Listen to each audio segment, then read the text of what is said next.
ડભોઈના તેન તળાવ ગ્રામજનોમાં પાણીને લઈ રોષ.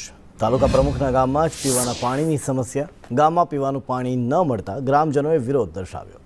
નવી વસાહતના આદિવાસીઓને પાણી માટે ફાંફા. બોરના પાણીનું અગાઉ સેમ્પલ લેવાયું હતું. બોરનું પાણી પીવાલાયક ન હોવાનો રિપોર્ટ પણ આવ્યો છે.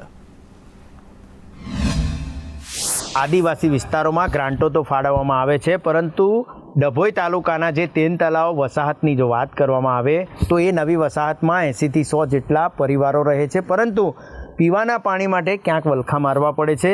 આજે તેન તળાવ નવી વસાહતની જે મહિલાઓ છે તે પાણી માટે વલખા મારી રહી છે. ગામમાં બોર તો કરવામાં આવ્યો છે, પરંતુ તેમાં બોરમાં કનેક્શન નથી આપવામાં આવ્યું કે નથી મોટર નાખવામાં આવી, જેના કારણે અહીંની મહિલાઓને પાણી માટે વલખા મારવા પડી રહ્યા છે. આ અહીંયા ગાડી બોર ખોદેલો છે, એનીમાં નથી કશું મોટર ઉતારવામાં આવી, નથી એ કરવામાં આવ્યું. અમારા તાલુકા પ્રમુખ રાજનભાઈ તડવી છે એ બી જોવા નથી આવતા, અને કેટલી વખત રજૂઆત કરવા છતાં પણ જોવા નથી આવતા. નિગમવાળા બી એ પાણીના એ લઈ ગયા છે રિપોર્ટ, પણ એ પાણી પીવા લાયક છે નથી.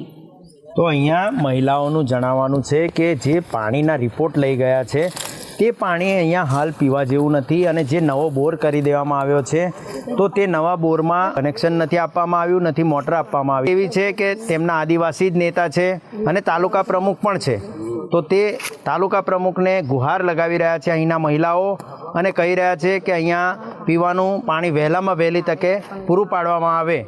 કેતન કુમાર, સંદેશ ન્યૂઝ, ડભોઈ, વડોદરા. રાજ્યમાં બિનખેતી